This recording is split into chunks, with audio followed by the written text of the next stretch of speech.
गणेशपुराणम् उपासनाखण्ड चतुश्चत्वारिंशोऽध्यायः। शङ्करेण तपः गजानेन दर्शनं शङ्करेण वरप्राप्तिः। व्यास उवाच ततः किं करोच्चम्भोस्त्रिपुरेण पराजितः कथं तमजयद्दैत्यं त्रिपुरं जयशालिनं। ब्रह्मोवाच ततः शम्भो परां चिन्ताम् आपादे मनसा सकृत् स्वाहा स्वधा विहीनं तु भूतलं परिचिन्तयन्। कदा स्वस्था नगा देवा भविष्यन्ति गतज्वराः केनोपायेन वा स्यात् दुर्जयस्य पराजयः। एवं चिन्तातुरे तस्मिन् नारदो मुनिसत्तमः आययौ शङ्करं द्रष्टुं देवान् सर्वान् यदृच्छय। तं दृष्ट्वा जह्रोषे देवो मर्त्यप्राप्य यथामृतं पूजयामास विधिवत् कृतासनपरिग्रहम्। आलिङ्ग्य तमोवाचेत्थं शिवश्चिन्तातुरो देवानां हितमन्विच्छन् दैत्यस्य वधमेव च। शिव उवाच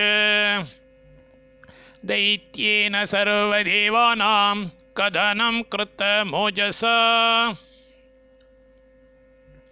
तद्रणे भग्नसङ्कल्पाः सर्वे देवा पलायिताः। याता दश दिशो ब्रह्मन् ककुत्रास्तेन वेदम्यहं ममाप्यस्त्राणि तेनास्त्रैः प्रभग्नानि सहस्रशः।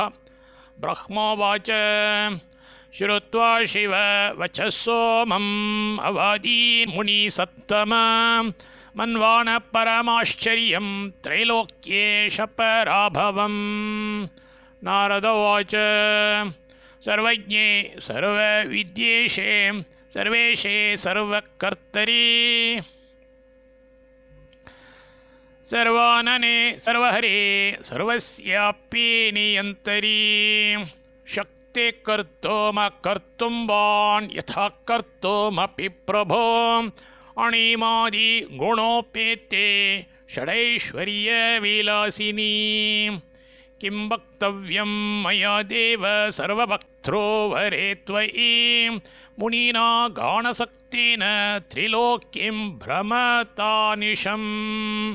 तव वाक्यानुरोधेन विचार्य प्रब्रवीम्यहम्। एवमुक्त्वा क्षणं ध्यात्वा पुनः प्राह शिवं मुनिः। मुनिरुवाच युद्धाय गन्तुकामेन नार्चितो गणपस्त्वया अतः पराभवं प्राप्तो वह्निनेत्रपिनाकधृक्। इदानीम् अर्चय पुरा विघ्नेशं विघ्नवारणं प्रसाद्ये तद्वरं लब्ध्वा याहि युद्धाय सादरम्। पराजेष्यसि तं दैत्यं नात्र कार्या विचारणा। ब्रह्मोवाच तेनापि तपसा देवो महतारादितः पुरा तेन तस्मै वरो दत्तोऽखिल विघ्नौघहारिणा।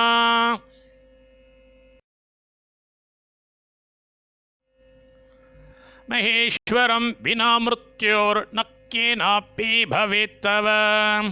तस्माद् गिरीश तस्येदं कामगं तु पुरत्रयम् एकेषु नाधारयस्व जयोपायोऽयमीरितः। प्रहर्षमतुलं लेभे श्रुत्वा गजाननगिरं पूर्वोक्तं प्राह तं मुनिं। शिव उवाच सत्यमुक्तं त्वया ब्रह्मणस्त्वद्वाक्येन स्मृतं मया उपदिष्टो पूर्वमेव मन्त्रो तेन मुनि मम। षडक्षरैकाक्षरौ तौ सर्वसङ्कटहारकौ षडक्षरैकाक्षरौ तौ सर्वसङ्कटहारकौ युद्धे व्यासक्तचित्तेन न जप्तो न च संस्मृतो सर्वविघ्नहरो देवो न स्मृतो हि गजाननः सर्वेषां कारणं कर्ता पाता हर्ता विनायकः। मुनिरुवाच तं तोषय महादेव महादेवं गजाननं ब्रह्मोवाच विसर्ज्य नारदं देवो जगाम तपसे शिवः दण्डकारण्यदेशे तु पद्मासनस्थितो जपत् प्रणिधाय बलाख्याने नियम्य ध्यानतत्परः सोतपत्तप उग्रं तु शतवर्षाणि शङ्करः ततस्तस्य मुखाम्भोजान् निर्गतस्तु पुमान् परः पञ्चवक्त्रो दशभुजो ललाटेन्दो शशिप्रभः मुण्डमालो सर्पभूषो मुकुट्टाङ्गदभूषणः अग्न्यर्कशशिनो भावे स्थरस्कुर्वन्दशायुधः तद्भासाधर्षितो देवो पश्यध्रुघ्रं पुरस्थितम् विनायकं पञ्चमुखं पञ्चास्यम् अपरं शिवं तं दृष्ट्वा तर्कयद्देवः किमहं द्विविधो भवम् किं वा ममैव रूपेण त्रिपुरोऽयमिहागतः त्रयस्त्रिंशत्कोटिदेवेष्वपरपञ्चवक्त्रवान् अथवा स्वप्न एवायं दृष्टो दीर्घतरो मया अथवा मे वरं दातुम् आगतोऽयं गजाननः सर्वविघ्नहरं देवं यं ध्यायामि दिवानिशं ब्रह्मोवाच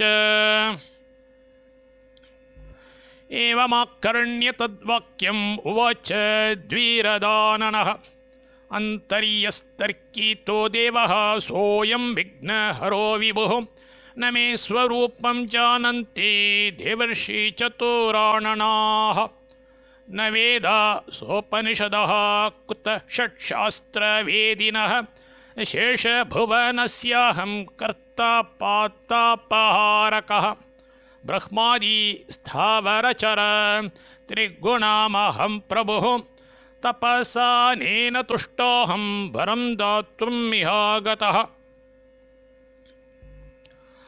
वरान् वृणु महादेव यावतो मत्त इच्छसि वरान् वृणु महादेव यावतो मत्त इच्छसि इति श्रीगणेशपुराण उपासनाखण्डे तपोवर्णनं नाम 44 अध्यायः।